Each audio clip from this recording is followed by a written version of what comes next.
If the kids yell. Oh, yeah.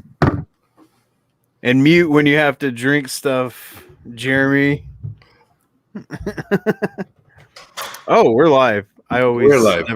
I never noticed. Yeah.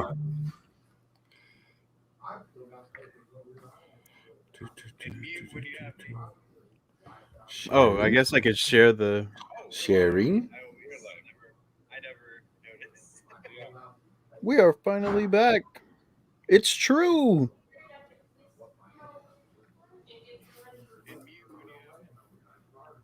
Okay. Shared. Yeah, Stephen, if you will see if you can keep up with comments on your shares. I will try my best. All right. All right. Countdown.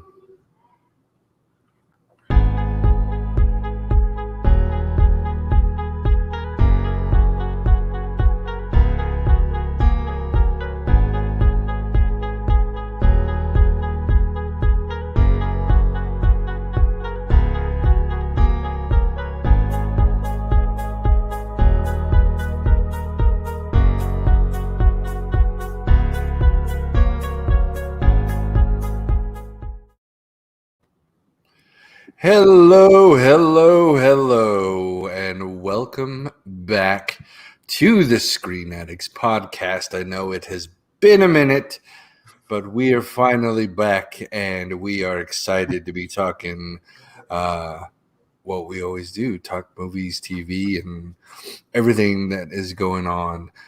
So thank you for joining us. As always, I'm one of your hosts, Chris. May the 4th be with you, Viegas. I am Cinema Steven Skywalker Sosa. I am Jeremy, the movie man. I am here. Or the Sith Lord, as we all know. Yes. Or the Sith Lord. That'll work. I mean, if anybody were to ever go to the dark side, I feel Jeremy would be the first. 100%. But I got my R2 on. He's Look good. at that. That's I don't know. You know, I say Jeremy would be the first, but I'm pretty sure the power and money would draw me pretty damn fast. That's true. But he who would knows? be seduced. It's a good possibility. Like, who knows? Anyway, well, guys, we're going to hop right into it. We're going to keep this as short as possible. I know there's a lot of things that we need to catch up on because it's been a couple weeks since we have been on the show. Mostly my fault, and I'll get into that later. But we'll start with our recently watched. Jeremy, I know your list is miles long, so I'll let you start it off, buddy. Oh, not really. Well, this is how long we've been since we've done a show. We haven't talked about Godzilla versus Kong. Yeah. Wow. And damn, that's been a minute. Yeah. Because, that was a fun movie. It came and gone, and it's brought the box office back. So, yeah, it was a fun movie. And then I watched Chaos Walking, Doug Liman's new movie with Tom Holland and Daisy Ridley. That sci-fi thing that you can females can see what males are thinking and weird shit going on. Yeah, it's a good movie. It's Doug Liman. And then this is another reason how long it's been. I watched Mortal Kombat. That's a little more recent, though. I'll give you that. That just was what, like 2 weeks ago, I think? Yeah. So that's a little closer. About a week. Yeah. Yeah, and well, Mortal Kombat. There's many different opinions about this movie, and I liked it. It had good fights, but I have one big complaint, no tournament. And that made me kind of mad. But I see where they're going with this, so I think that's going to be solved. Did you see Mortal Kombat, Chris? I did, and that was a big letdown for me as well, Jeremy. No tournament, but the way the movie ends, I mean, it obviously lends itself to it's coming. Yeah. What I don't like so much about this, I guess, the first movie of hopefully at least 3, is that yes, there was some really, really good fight scenes and some really cool things. One, you make the winner of in the video game world, the winner kind of look weak in this movie. The winner of the first game is what's Liu his Kang. name? Liu Kang. Liu Kang. He does not look like. I wish you would have brought the Liu Kang from the first movie into this movie, because in this movie he looks kind of like a little scrawny bitch. Yeah. You know, and like he's supposed to be the man. But I don't know. And then this is my other gripe about this movie is you take one of the strongest characters ever to be in the game hold on. Spoilers, everybody. Big spoilers. Spoilers. You take one of the strongest characters ever in this game and you kill him off in the first movie in Goro. Mm-hmm. And I'm like, okay. Motaro's stronger. Oh yeah, he is, and there's definitely stronger characters, but Goro is like, if you're Mortal Kombat OG like we are, he was the first big badass that you had to like beat in the game. And so I'm like, that's just my opinion. I get it. Where they're going with this, they're going down the Mortal Kombat 11 video game storyline that they've created, and that has more to do with Outworld and all those characters. How many games, like, okay, I know we've all played the first at least 3, us 3 have. How many have y'all played, like 10, 11, any of those? Well, the thing is that Connor, he's a huge Mortal Kombat fan, but he's played all of them. He's played Mortal Kombat 11 is the most recent one. And it was kind of funny watching it with him because he was saying that starting from 9, that the film was taking all of the storyline arcs from Mortal Kombat 9. And because I guess that's when they did that reboot, that reset, when it was called Mortal Kombat, but technically it was part 9. And boy, he was just annoyed at how, and I said, well, welcome to the adaptation world, son. Like, how do you think people who read books and comic books feel whenever the properties are completely dismissed and reworked in a way cinematically to work for other people? But once you get that understanding, then yeah, it kind of works okay, I guess. Not for him. He couldn't buy into that. And his biggest gripe was probably mine too, was this Cole Young character. Now, this Cole Young character was a brand new creation for the film. And I had to look up and see if I was missing something. Like, is this Cole Young like a hidden character in the game or something? And it turns out that the producers of the movie said, no, Cole Young was a completely original character created for the movie so that the audience could weave their way into the Mortal Kombat universe from his perspective, like a fresh perspective. And I thought, well, you could have done that with an established character. You did that with Liu Kang in the first 2 movies.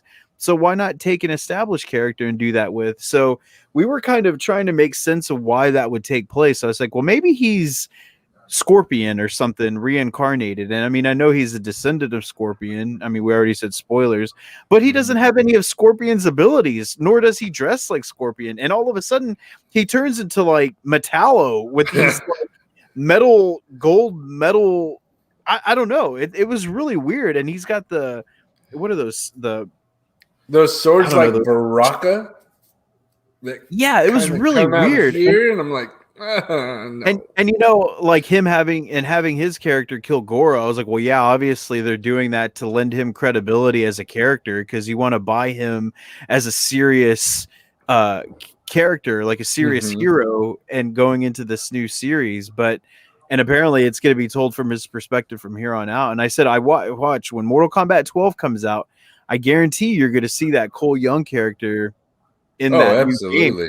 But all that aside, I thought it looked great. It was shot very well. It all the Yep. characters, Sub-Zero could have been a little bit more blue instead of a dark blue that you could only see the color in like certain lights. But characterization wise, I thought everybody looked pretty good. Kano was funny, and it was fine. I thought it was fine, and the Cole Young thing was confusing. I didn't get that, but everything else I thought was cool. I liked some of the gore. That was key. They made that a hard R-rated movie, which is what we anticipated back in 1995, in that version. But yeah. Paul Anderson screwed us over. Right. Well, so did the studio because they were scared to release an R-rated video game movie, but I didn't mean to cut off your recently watched. I just kind of wanted to get into that one real quick, Jeremy. And as for Godzilla versus Kong, like I can go into a whole thing. I was about to say we barely touched on that, and that needs to be talked about a little bit more. So yeah, I loved that movie. I thought it was great. That was the first movie that I had seen in the theaters, the first new movie in the theaters, and golly, it felt like 8 months, man. And not since I saw Tenet in August, so I don't know the math, whatever, but that was the first movie in the theater that I had seen, a brand new movie, not one of those like, oh, come watch an old 80s or 90s movie in the theater. But I took the kids to see it, and man, they were getting into it. It was such a great movie, and it's a great popcorn movie. Like seeing that in the theater was awesome. And then of course, Sonia didn't want to go to the theater, so we watched it on HBO Max here at home. So I got to see it in both facilities. So it was I thought it was great. I thought it was so much better than King of the Monsters. King of the Monsters was good, but this one just had, I don't know, I loved the ending. I loved, kind of anticipated what was going to happen, but sometimes predictability is an okay thing. When you think something's going to happen, you're like, well, that would be kind of cool if I saw that. And well, yeah, I thought it was really good. So I had a debate with my cousin Travis about this. Who actually is the stronger monster here in this movie? Because yes, Godzilla beats Kong, but then Kong beats Mechagodzilla that beat Godzilla. So who's... I mean, I would say Godzilla because he had to wear down Mechagodzilla first, and it was funny, like Kong destroying Mechagodzilla was kind of he had to have that win because he already let Godzilla beat him per se. What was it, like 2-1? I guess. Yeah. Got his ass kicked. Yeah, he could have killed him, but he didn't. So I think by showing that level of mercy, oh man, yeah. Chris, you need to stop putting on these movies because I end up just zoning out and watching them. As anyone can tell in Chris's background, is my favorite Star Wars movie, Return of the Jedi, Episode 6. If you want to get technical, people, but there's a little Sarlacc pit action. But yeah, and so I don't know. I think, and seeing Mechagodzilla was amazing, dude. I thought that was so cool because it's funny, he fit in today. And when that originally came out, when Godzilla versus Mechagodzilla was released, it looked so hokey. But that's kind of how all those movies were. But man, he looked great in this one. I thought it looked awesome. Yeah, I wanted to see the Jaegers from Pacific Rim show up. But all right, Jeremy, what else you got, man?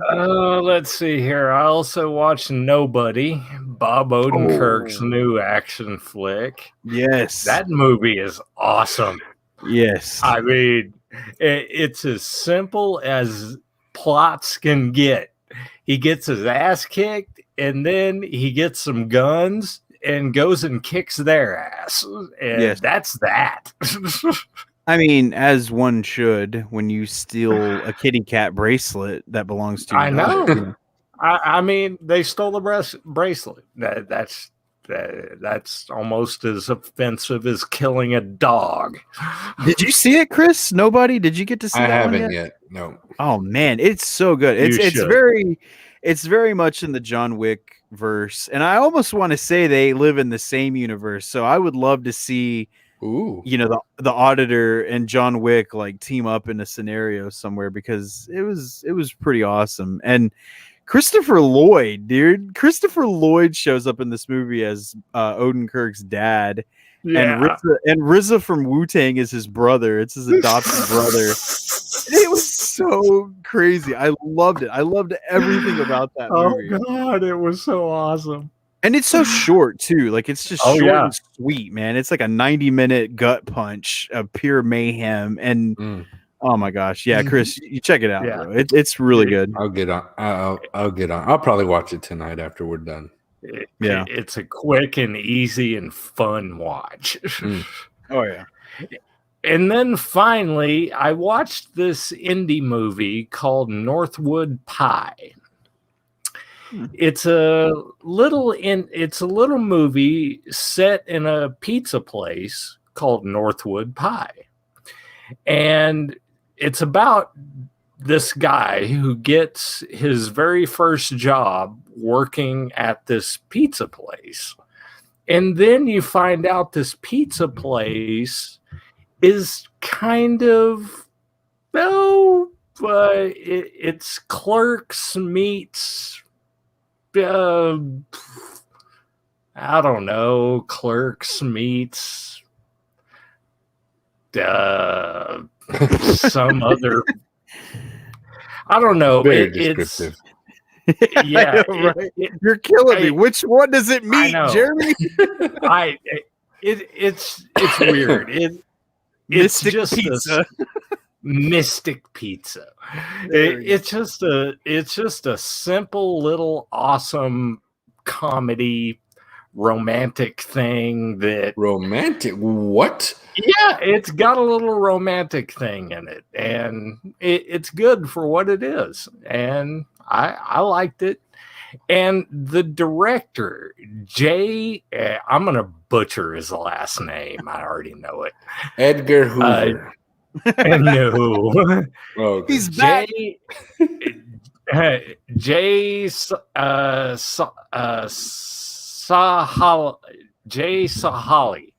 There you go.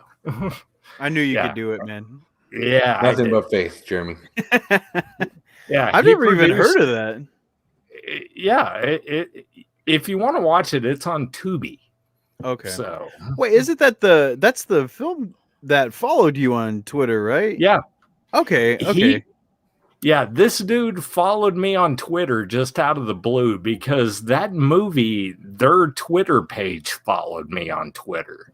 Okay. And so I followed it back, and then he followed me. So I followed him back. Get him on the show, Jerome. And then right after that, Robert Ibach, a Latin Grammy nominee, and Julia Sun, a TV host on Returns, that news show, she followed me on Twitter. Man, Jeremy is a Twitter machine, man. All kinds of people are following this guy. You've got like 10,000 followers at this point. It's insane. So, I've got a director, a Grammy nominee, and a TV host. Man, you got the whole EGOTs following you, man. You need someone from Broadway, and then you got the whole EGOT. I know. That's pretty cool, though. But yeah, man. Yeah, he'll have a Hamilton level musical about Jeremy. Call it Marshall. Well, it's funny because sometimes even the Screen Addicts have fallen into a situation where a film has followed us, and out of good faith, they wanted to sponsor us, and we talked about sponsoring their film. And I'm not going to say like any of the movies per se, but there was one instance, fellas, where we sponsored a movie, and Oh man, it was Oh. pretty bad. I don't even but what we did I thought was pretty fair. We just kind of pointed out any positives rather than talk about the many negatives of it. So it actually worked out in your favor, Jeremy, that you actually enjoyed the movie because then you don't have to bullshit. Right. Yeah. I think one of us And got like, I the would- lighting was good. Right? I would say seek it out and watch it. It's got some funny ass moments in it too. And- Say it again. What's it called? Northwood Pie. Northwood Pie. Okay, I'm gonna check it out. And here's the thing with this too.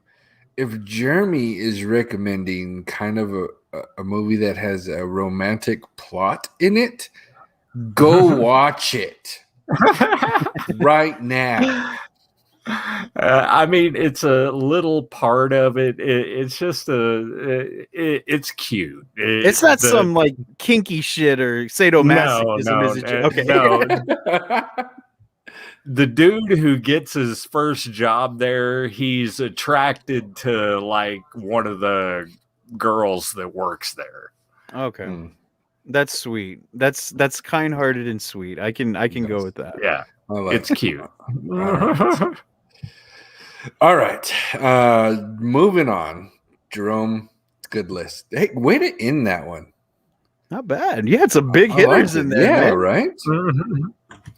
All right. So kind of I'm along the lines of Jeremy. I don't have a lot, but it's because I was gone, and I'll talk about that again here in just a minute. But I did watch a bunch of the same movies Jeremy watched. Mortal Kombat, Godzilla versus Kong. There was another one we were talking about. God, my mind is gone today. Nobody. Oh, you didn't see that one. No. What else did you see? Oh well. I think that was it. I just watched today the new Star Wars animated show that released on Disney, Bad Batch. It was pretty good. It wasn't bad. An hour and 15 minutes. Batch. Yes, stupid batch. I've been catching up with my TV shows. I am one episode behind on Zoe's playlist, which love that freaking show. Steven, Season 2, right? Yeah. Okay. Yeah. Steven, still no? Haven't watched it yet? It's sitting gloriously in my Peacock playlist. So Okay. I just haven't pushed play yet. And I think there's like 4 or 5 people in our Facebook group that watch it too. So yeah, it's got a good following. yeah. We have also almost done with Scandal. I think we are now on season 6 of Scandal. I'll tell you what, man. Still really do not like Olivia Pope right now at this moment in time. She just gets on my nerves. She's like the main character of this show, and I'm like, I can't stand you. Ugh. Anyway. And then I started a new show as well.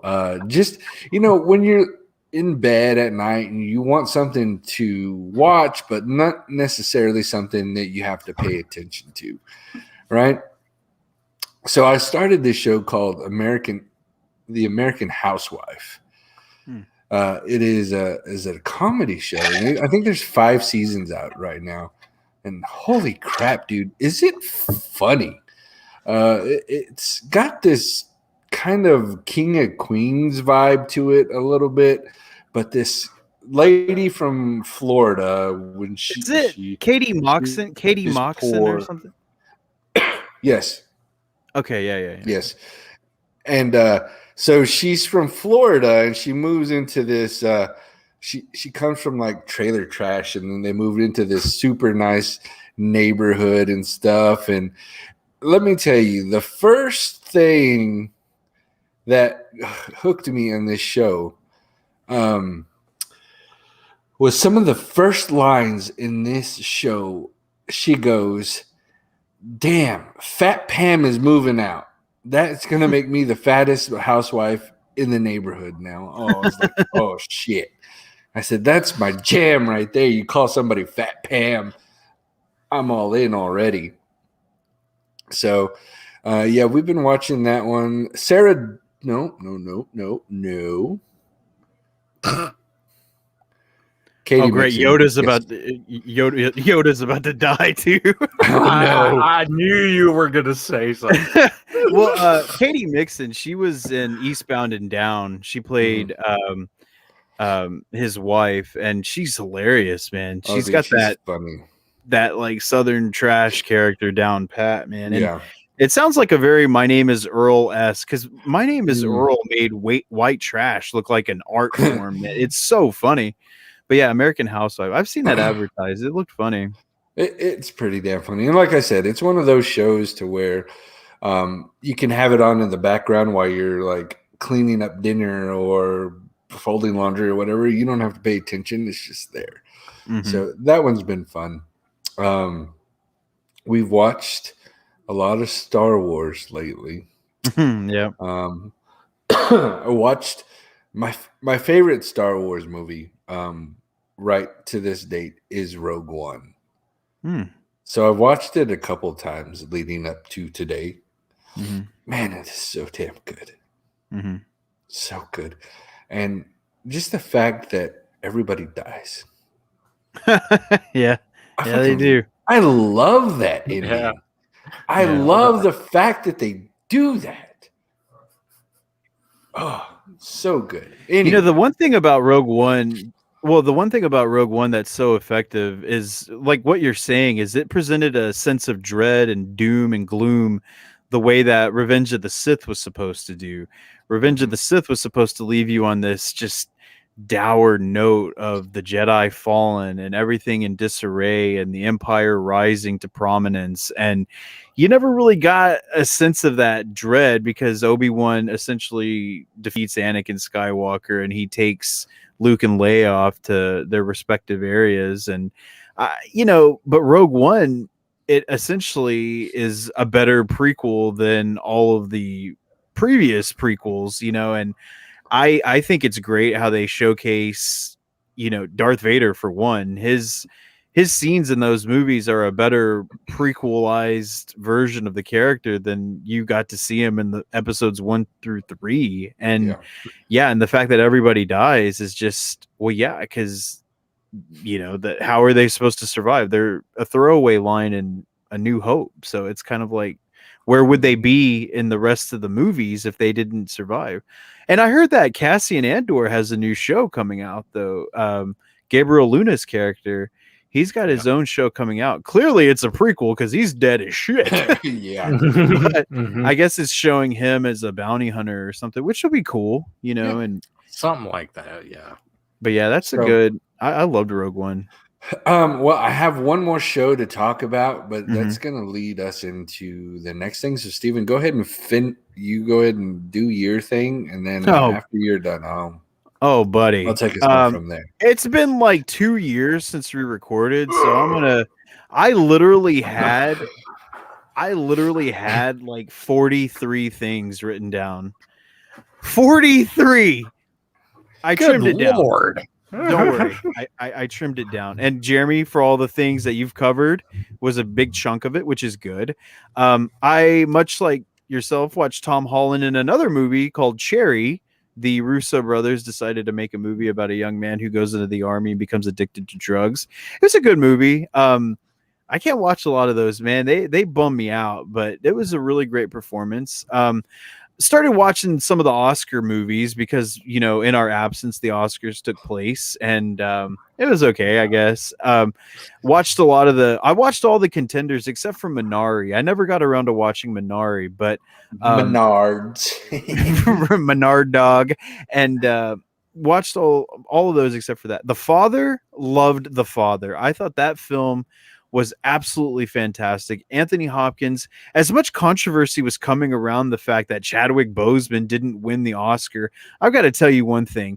He didn't deserve the Oscar. Anthony Hopkins deserved that Oscar. That was one of the best performances I've seen in a very long time. It was, did y'all see The Father by any chance? No. Well, basically, he's an old man who has dementia and Alzheimer's, and you're basically seeing it from his perspective. And so characters walk into the room that you don't know because you're like him. You don't know what's going on, and you get this sense of loss. And his performance in that was just absolutely just amazing. And I felt like he truly deserved that Oscar. Much like the voice actor of Sonic the Hedgehog in the Sonic the Hedgehog live action movie deserved an Oscar. Because I've got to tell you, you're talking about video game movies. That Sonic the Hedgehog was pretty damn good. I thought it was really good. I was surprised. Yes, I loved it. I thought it was really, really good. And I was like, wow, so Sega is beating Nintendo to the punch at making better video game movie adaptations. But I thought that one was really well done. A movie that was completely not well done was Cats. I sent you guys pictures of me and Sonia watching Cats. Oh. And holy cow.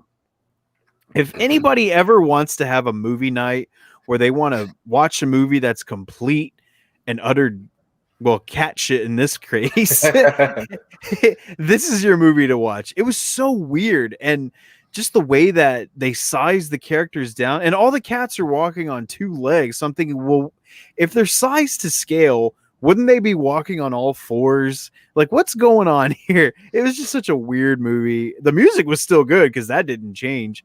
But yeah, and Idris Elba was kind of cool in that. And Idris Elba was actually really cool in another movie on Netflix that I watched, The Concrete Cowboys, where it had these black cowboys in like an urban area, but they had like these little weird farm areas in the middle of the city.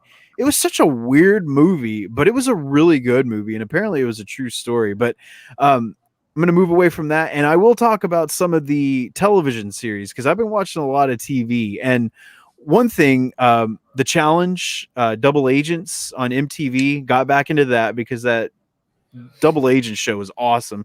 And they just released on Paramount Plus the All-Stars from characters from like 25 years ago came back to compete. It's crazy, but it's really good. So if you have Paramount Plus, I recommend that. Started Invincible on Prime. Jeremy, you watched Invincible, right? The Robert Kirkman. The first episode. Oh my god, dude! I just finished the finale yesterday. It is so damn good. It's one of the best series on TV, regardless of its animation and stuff. But yeah, Invincible, I highly recommend. The Falcon and Winter Soldier. We hadn't had a chance to talk about any of those. And they were good. They held up. I haven't even started it. Yeah, man, it's good. It's really good. I won't say anything about it. We'll talk about it later, I'm sure. But what about the Mighty Ducks? Game Changers. Hey, I have started that. It's good. It is actually really good. Yeah, I'm thoroughly enjoying the Mighty Ducks TV series. It's funny because Sonia pointed out something to me while we were watching it, and I can't unsee it. She was like, man, Emilio Estevez is really phoning this performance in. I'm like, what are you talking about? And then I start watching it, and I'm like, yeah, his acting is really bad in that. And he doesn't have to do hardly anything, but it is what it is. I'll tell you what, though, man. Lauren Graham, like, she was born to play a mom role. Yeah. Like, that is the only thing you will ever see her play because she is so damn good at it. Yeah, she is. This is like her third or fourth time playing one, and yeah. I mean, it works. If it works, it works. You know. But yeah, you know what? I'm gonna go ahead and stop on the Mighty Ducks. We'll leave it on that one because I feel like that's a high note. So yeah. But if you haven't watched the Mighty Ducks on Disney Plus, man, it's really great to watch with your kids and it's I think it's good. If you're a fan of the series, it pays enough nostalgia, especially the last episode, man. It was really well, and we had to, of course, look to see why Charlie wasn't on the series, you know, played by Joshua Jackson, because that's the main duck, you know, that's right. From his perspective in all of them. And it turns out that Stephen Brill, the original creator and showrunner, was saying that they wanted to include him, but he lives in Canada and he couldn't come for filming due to COVID. So he was like trying to write something up for season 2, which it did get renewed, by the way. So hopefully we'll see Joshua Jackson back in there, and that would be cool. Yeah, that would be good. So yeah, Chris, what was your? Oh, go ahead. I'm sorry. Oh no, I think maybe it made it better. Like, so you don't focus so much on Charlie. If he comes back next season, awesome. But lay the groundwork for your new characters here. Let us get used to them, and then move on and have the cameos. So I like it. Anyway, so my last thing that I have watched this week was American Idol. Oh God! So American Idol this week, it's Disney week. Ah. Okay. Oh, okay. and let me tell you, one of the reasons we haven't done a show in a while is because it took the family to vacation and we went to Disney World. And while in Disney World, we went to Hollywood Studios, and the day that we were there, we were getting on this Buzz Lightyear ride. And then out of the corner of our eye, this huge ass camera crew just comes walking up and just takes over this ride. Okay. And we're like, oh, I wonder what they're filming. That's kind of cool. And then all of a sudden we see everybody in these American Idol shirts. And Tasha's a huge fan of American Idol. And so she starts freaking out. So we've been in line for this ride for probably 20 minutes, and she starts freaking out. Oh, who's here? Who's here? Who's there? By the time we get to the front of the line and it's our turn, we actually get to ride on the ride with the American Idol contestant. Oh, that's pretty cool. So they're filming her on the ride with her family because it was a surprise that her family showed up. And so they're filming her on the ride and we're on the ride as well. So I'm like, oh shit, we may be able to get on TV. Act stupid. So they make sure I put me on there. So I'm in there like, whoa. I'm like over exaggerating everything. Oh my God. I'm like, yeah. Did it work? To see that no. It did not. We did not make the cut. They cut your ass out, didn't they? The floor, man. He tried turning it into the American Viegas's. I sure did. Just have Tasha sing. Just have her sing while she was on the ride. So, and then after the ride, okay, we all get off at the same time after the ride. And so the director, producers, whatever, they're doing their thing. And the contestant that's there is Casey Bishop. It's one of Tasha's favorites by chance. Is she from this season. Oh, okay. Yeah. She's top 9 now. So Tasha goes up to her after the ride, right? Oh shit. And goes up close to her, and I'm taking a picture, right? Because I'm like, oh, she's about to get hit or something. I already know. She's gonna slap her. You're good elbow. So she goes up to her and is all like, oh my God, you're one of my favorites. And as soon as she says favorites, the security that's around this girl throws their big arm in front of Tasha and just whack. Ma'am, we have to social distance, and like pushes Tasha back, and Tasha's like, I'm sorry. It serves her ass right. I wish you would have tackled her. I wish I would have got it on film. Like, that would have been great. Oh man, but I was like, I knew that was gonna happen, and I should have been ready, but I was just too focused on when it was gonna happen. Yeah. But man. And just think, the forearm could have just whacked her right in the head. Oh yeah, because she's short enough, and everybody that just puts their arm out is gonna just knock her in the face. So But it was, and I'll have to share the picture on the page or something. But man, Oh it was yeah. awesome because the picture you'll see the guy, he has his arm like this, and Tasha's like, it's great, man. It's the But happiest place on earth, Chris. hey, it made her happy, even though she got like the whacked back to get back. So, but man, I'll tell you, I've been waiting for this trip for at least 20 plus years to take this trip. I got screwed out of it when I was young because the year that my mom was going to take me, they found out they were pregnant with my sister. So my sister has screwed up my life from the beginning. Shout out to Sarah. Yeah. But so, I've waited forever to take this Disney trip, man. And it is, I tell you what, it is, you can't put into words exactly how you feel when you get there. It is an experience and a feeling that you cannot even imagine if you've never been. And it is really weird because and you think, oh, I'm a dude. Or you'll see guys there like big burly, big longer beards than me. They have the matching family shirts on, and they're just look like big biker dudes, but they're having a time of their life while they're there. They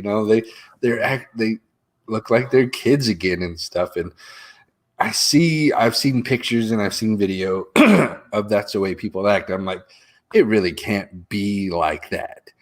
Like, I'm just going to be able to walk around. I'm going to have a smile on my face. It's going to be happy, but I'm too cool, right? No, man, you walk into that place and that place just transforms you, and it's so freaking amazing. And especially for nerds like us, when you first walk through this tunnel to go to Galaxy's Edge, and it opens up, and it's the whole place is just molded after Batu. And there's the mountains and the cliffs and the trees, and everything looks like, it's just like, oh my God, you get so freaking giddy, and you're like, this is freaking amazing. And the rides, the first ride we went on that day was the Smuggler's Run, where you get to actually sit in the cockpit of the Millennium Falcon. And the front two, there's only 4 people that can fit in this ride. So the front 2 are the pilots, and the back 2 are the gunners. Okay, so me and Nolan are the gunners. All we have to do is push a button, and it just shoots. Maddox and Tasha are up front doing the pilot thing. And it looks so much fun. And if you ever, like, who doesn't ever want to feel like they're going into hyperdrive, and you see that's what you feel like when it's snowing and you're driving fast, Yeah. But when you actually get to sit in the cockpit of the Millennium Falcon and see those stars streaking by, you lose it. And I wept a little bit. I had to wipe it off real quick so nobody else saw.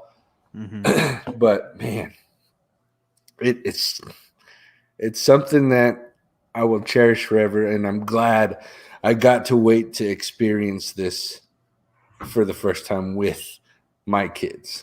Sure. I think it made it that much more special that I got to experience it with them and see the joy on their faces. Made it even better than if I were to go when I was young. Yeah. So, well, leading into Star Wars.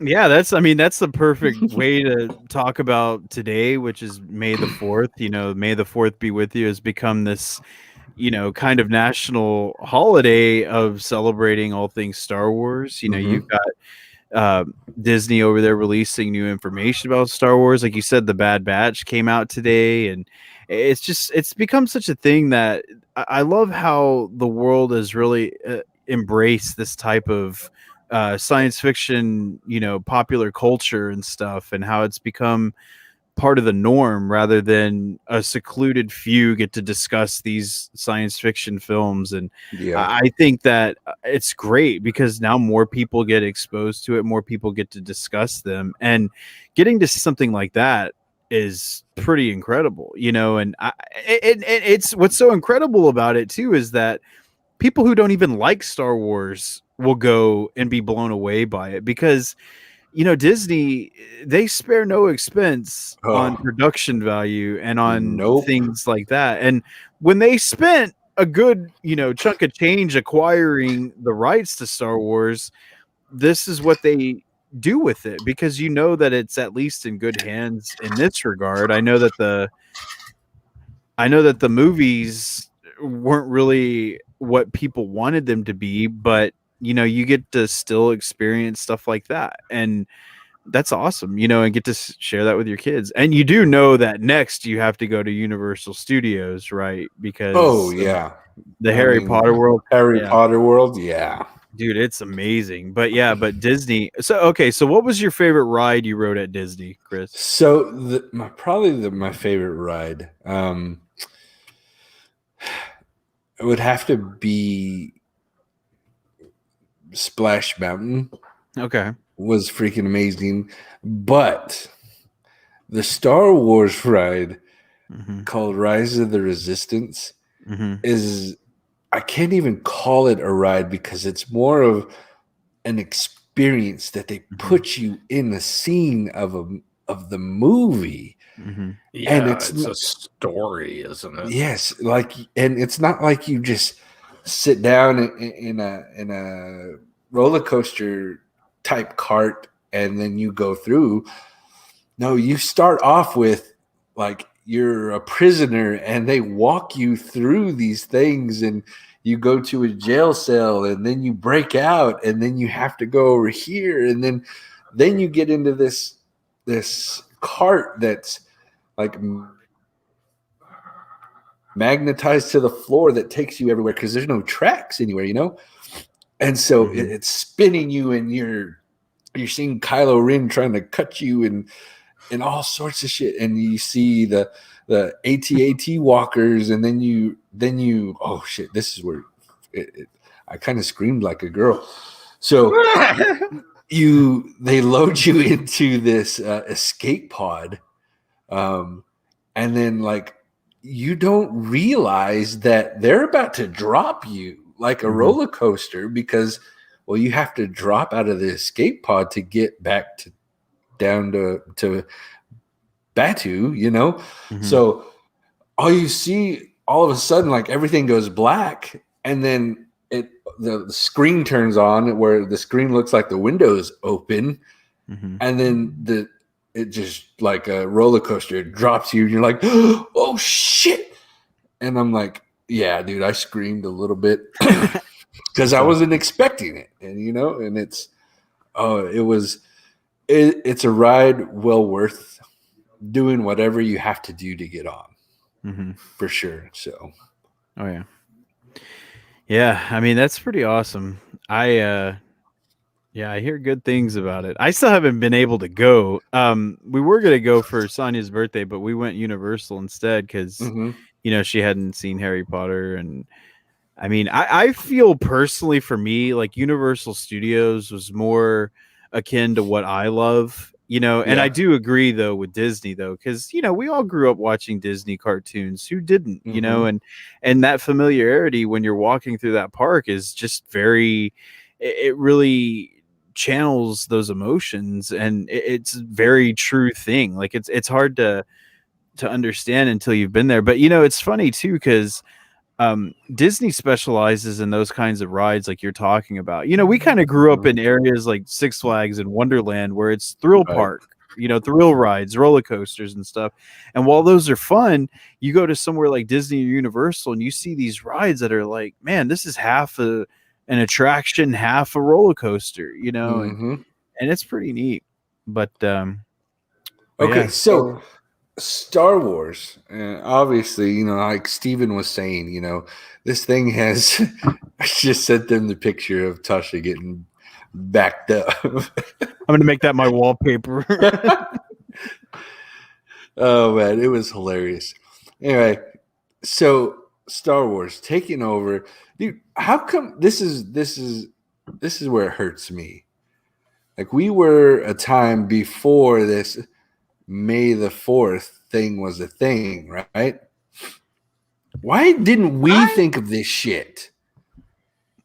It's really always been a thing. Well, I know what you're saying, Chris. Like this popular notion where you have like celebrities and this like overwhelming, like for example, I went to a May the 4th be with you scavenger hunt today downtown in Panama City. A place like Panama City isn't really the mecca for Star Wars lore. So to have something like that, this event take weird. place. Yeah, I mean, I think it's not weird. I think it's great because like that's what Chris is saying is like, I go to an event like that here because people are finally embracing this whole concept of, oh, well, this is really great. And it doesn't make sense because Star Wars has been popular ever since it came out in 1977. Yes. So I don't know. It's a weird thing. And I don't know. I think it's great. I think it's really good. Okay, so question for you two, Star Wars. What, not just character, I don't want to say just character because most of the time they're the same as the world. What is your favorite creature from the Star Wars franchise? Creature? Yes, wow. Like these little bastards right here in the back. Oh, the Ewoks? The Ewoks are my favorite. You just want me to say it, don't you? Oh, I know what he's gonna say. Go for it, Jeremy. You just want me to do it, don't you? Oh, duh. He's gonna show you. Yeah, that guy right there. And Jeremy, we're part of the old school contingency of Star Wars. So for you to pull something from the recent trilogy is pretty impressive. That's how much he bonded to him. I love me a little damn porg. So does Chewbacca, but his is roasted over Chewie a fire. Wanted to eat it. You needed some of your barbecue sauce, Chris. But I don't know. I mean, it's funny because I think it's generationally what you grow up with is what you kind of. Because when we were kids, Ewoks were so cool and cute, but adults thought they were dumb and childish. Well, when we're in high school and college, like you see something like Jar Jar Binks, the Gungans. He's the most annoying character in Star Wars history. But then you have little kids that think he's funny. So then they'll grow up and think, oh, well, I like Jar Jar Binks. And I'm like, well, I don't like you. But I don't know. It's just, I feel like it's whatever you grow up with is kind of what you, I mean, I guess does Yoda count as a creature? Because if so, I mean, he's definitely my favorite. Baby Yoda. Baby Yoda. His name is Grogu. Get it right. Grogu. Sorry, you're right. Grogu. Yeah, I mean, everybody loves Grogu. They don't love that name, but they love him. No, because they still call him, like Baby everybody Yoda. I talk to still calls him Baby Yoda. Right. He is and will always be Baby Yoda. All right, I got one for you guys. What's your favorite lightsaber? Mace Windu's. Okay, purple. That's sweet. Darth Maul's. Oh yeah. That's a good one. I like Luke Skywalker's green Jedi lightsaber personally, but man, Jeremy, I will never forget. I can't believe they showed it in the trailer. It kind of spoiled it, but in the trailer, when you first saw Darth Maul whip out the double-ended lightsaber, I was just, and I feel bad for Kylo Ren. Like they're trying to make his a broadsword, and it just was not half as cool. And no. I mean, that double-ended lightsaber was so badass. And the way he used it, too, was just even more impressive. But dude, I tell you whose lightsabers are really badass, too. And live action ones at that is Ahsoka Tano's. Oh yeah, hers is cool.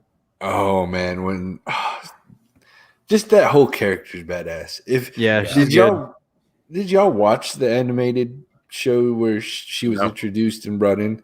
I started the Clone Wars because of I never watched. I watched the movie, but I never Mhm. watched the series. And yeah, I saw the movie, and I was familiar with her as far as being like Anakin's Padawan and stuff like that.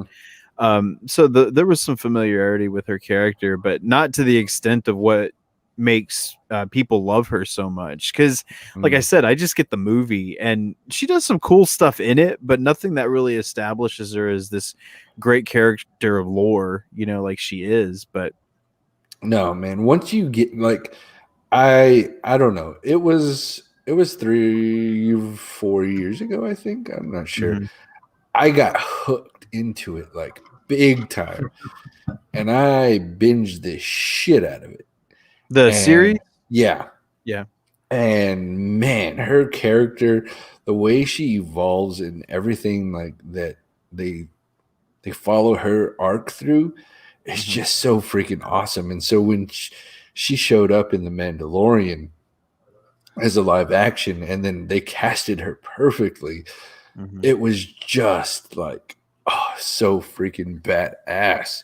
So is her character in The Mandalorian a follow up to the events from the Clone Wars, right? Well, I Yes. guess it would have to be, yeah. Yeah. Mhm.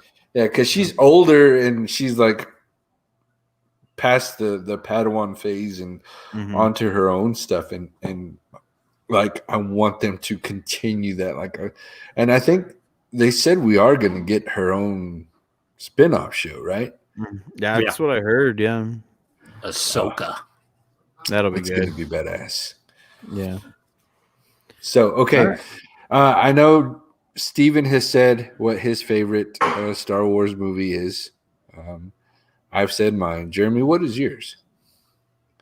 Empire. Of course it is. This You doom evil and gloom. bastard. Of course. I thought you liked Jedi. I like Jedi, but I like Empire better. Man, what does Kevin Those- Smith say? A series those- of down endings. Those fucking Ewoks. Well, Ewoks are in Jedi. Oh, that's why you don't like Ewoks. Yeah.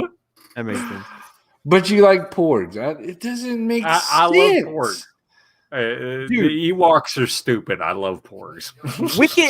Wicket, played by Warwick Davis, would rip a porg in half, man. Oh, absolutely. He would. But yeah, Empire, man. I remember growing up. I watched the first one a couple of times, but I had 2 and 3 pretty much going on rotation, man. And Yeah. I'll never forget Empire. It's funny because I think I watched those before I watched the first one. It was really weird. But man, I just to imagine the shock of people, because it was spoiled for me a long time ago before like the whole Luke, Darth Vader being Luke's father. Yeah. Spoilers for anyone who didn't know that. And but just the whole, not that one. That's not his. Not That's that one. something else. That's the biggest disaster. And I people were always like saying they should remake the last 3. I was like, they should remake the prequels and give like a proper Darth Vader run, as far as, because his whole evolution into evil made no sense. It just happened because it was supposed to. I don't know. That was just kind of lazy filmmaking in my opinion. But but Empire, man, it was so good. It was so good. Mm-hmm. Yeah. You think this next trilogy is going to be what level do you think? Is it going to be original trilogy level or prequel level or new like all 3 of them are different in their aspects. Yeah. So I mean, I'm interested into how do you think these new ones are going to, because they've heard all the bullshit. Mm-hmm. I would hope they've learned their lesson and have one filmmaker make all 3. That would be a revolution. Ooh, what if Zack Snyder did it? Oh, that would be a bad idea. I mean, they did poach what's her name, Patty Jenkins from Wonder Woman to do the Rogue Squadron stuff, so it wouldn't be too far off.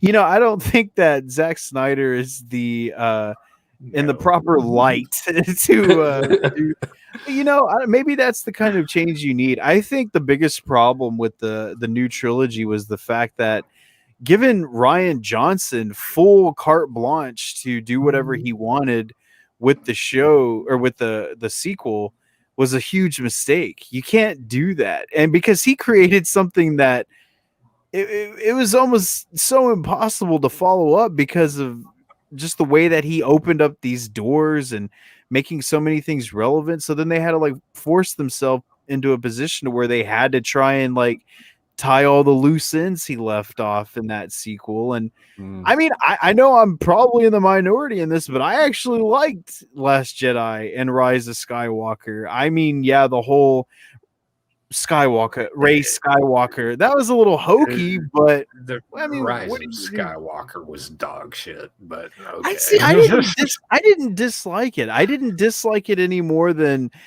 Phantom Menace or Attack of the Clones. I thought it was fine. It was worse than those. Are you serious? You thought it was worse than Attack of the Clones? Come on, man. No, it's bad. It's terrible. I give it to you that it's bad, but it is not that bad. Yeah, I mean, like I said, a lot of people didn't like it. I get it. I just Ray Palpatine. A Palpatine wins. Fuck that. Yeah. Well, no. But she's not a bad Palpatine, Jeremy. She's still a fucking Palpatine. Well, someone who's not a Skywalker. Someone whose favorite Star Wars movie being Empire Strikes Back, when the Empire literally wins, you would think you would embrace the fact that a Palpatine. But they lose in the end. That round they win.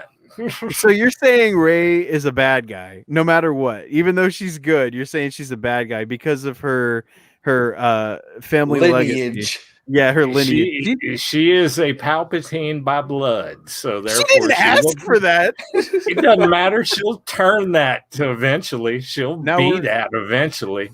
She's gonna be the new Vader, bro. I mean, that would make sense, if she did. And if she became evil. I know they're not going to be using any of these. Oh, no, they're done. But, I mean, if Rey showed up to be an evil Palpatine, I would be okay with it, because that makes sense. She's not Here's the thing, too. Speaking of directors for these new things, they have the magician in their pocket. Yeah. Go ahead, Chris. I know exactly what you're They have Favreau there. Right. Use the shit out of him.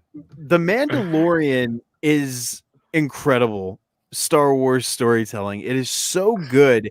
The fact that those two, him and Dave Filoni, have not been tapped to just say, okay, let's just have these guys do the new series, the new trilogy. And you know what? Give them everything they want. Let them be creative control because they get it. They get it 100% because Favreau does have creative control over the Mandalorian, and but someone like Rian Johnson, I was thinking to myself, okay, Looper was cool, but that doesn't really designate him as someone who should be directing the entire, the stake of this franchise on his shoulders. Like, really, the Brothers Bloom was good, but it's not even sci-fi. I don't know. You know why Favreau hasn't been granted the movies? Why? Kathleen Kennedy. I thought you were going to say Turner. She hates Favreau. Why? For how successful The Mandalorian is and how hated her trilogy is. Well, that's her damn fault. Like, she should have put people in place to make sure that the runs didn't happen. And I thought you were going to say because he's a Palpatine. No, because there's an internal civil war happening at Lucasfilm. There's the Kathleen Kennedy team, and there's the Favreau team, and they are going at it. They hate each other. That really helps for collaboration, doesn't it? Let's just, fight over stupid shit and, put the risk and reputation of the greatest science fiction franchise in history on the line. Yeah, no, let's not join forces and make this better than anything ever made. Let's not do that. I side with Kathleen Kennedy because I thought The Rise of Skywalker was better than The Mandalorian. Okay. I'm just kidding. What really pissed her off was the Luke Skywalker cameo. Well, yeah, because he's dipping into her avenue there. It's like, and because they mishandled Luke Skywalker. You had my favorite character. You want to talk about characters in Star Wars? Luke Skywalker is my favorite. He always has been.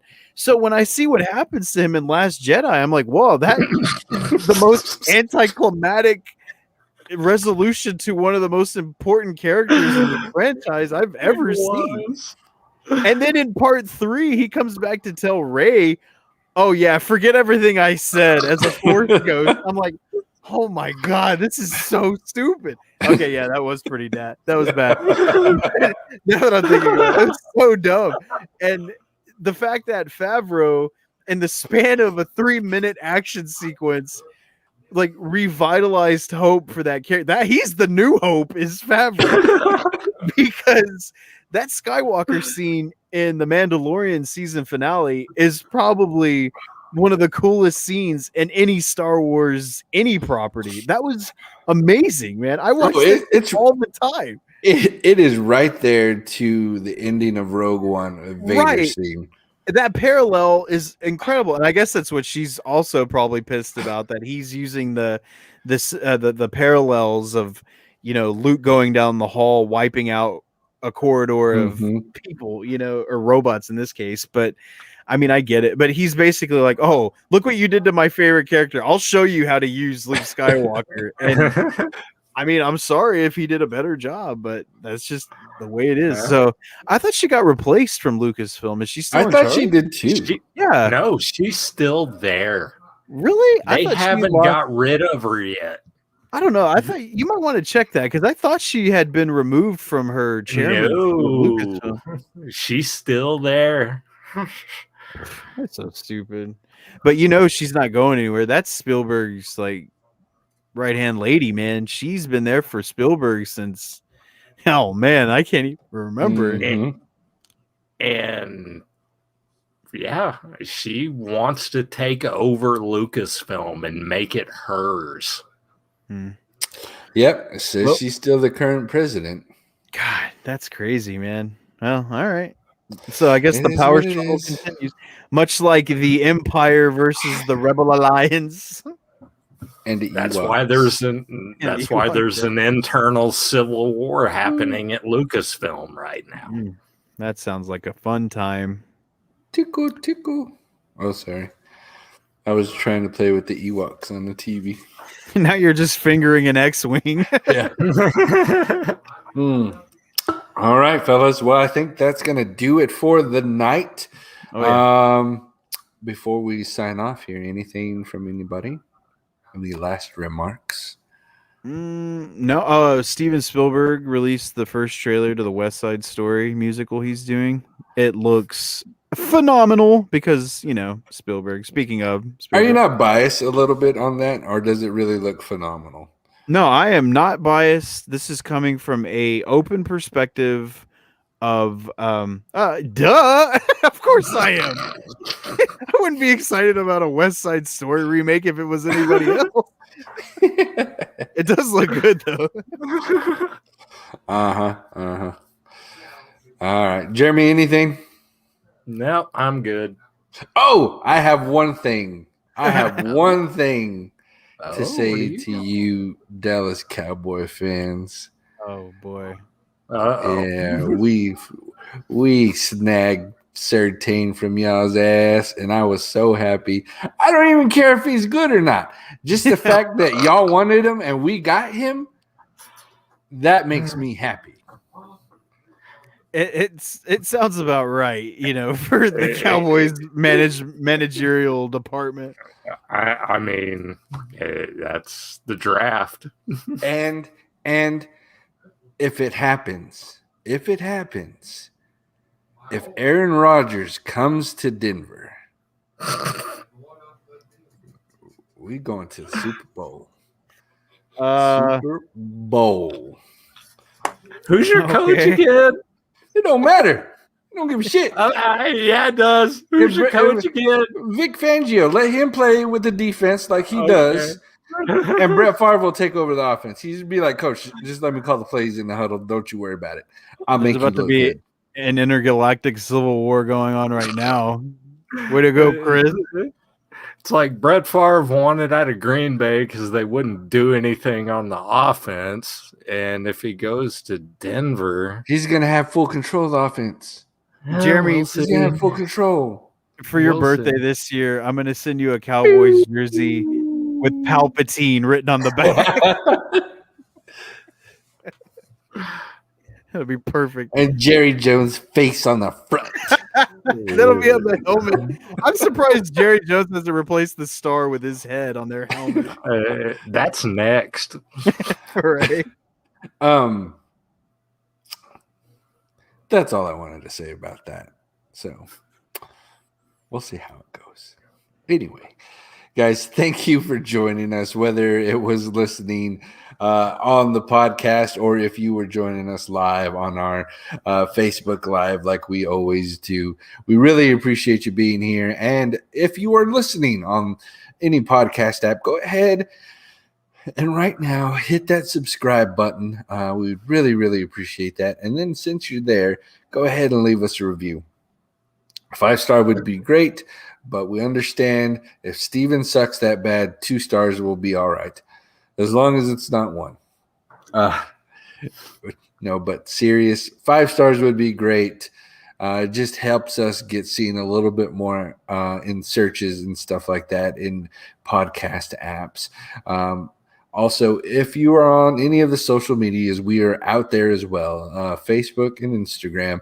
All you have to do is search the Screen Addicts podcast and you'll find us. On Facebook, we also have a Facebook group called the Screen Addicts Fanatics.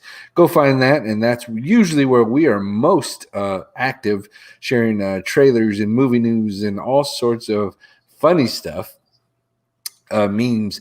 That Facebook group page is pretty much your one-stop shop for any movie or TV-related memes. They are all over the place on that page. And then also, if you are on Twitter, find us there. We are Screen_Addicts, and Addicts is spelled ADDICS. And then while you're there, apparently we have a Twitter universe celebrity, Jeremy. Follow him. Get him all the clout that you can, because he is amazing and he's the best Twitter person ever.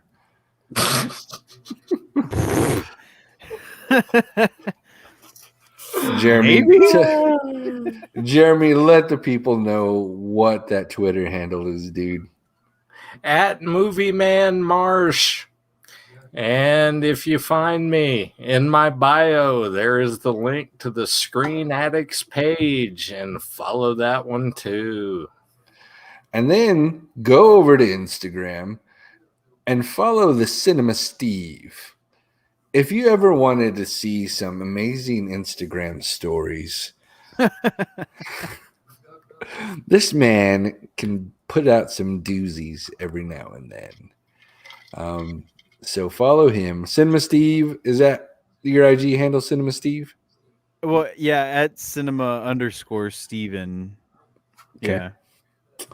Awesome. But so follow those guys, give them some love, give the Screen Addicts social media some love as well. And hopefully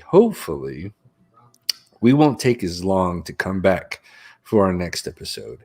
If you have any topic ideas that you would love for us to talk about, or if there's anything you'd like to talk to us about, drop us a line on in Messenger on our Screen Addicts page. We will take all topics under consideration, and we would love to hear from you. So, as for me, that is it. Good night. Adios, amigos, and may the force be with you. May the 4th be with you, and good evening. This is the way. This is the May.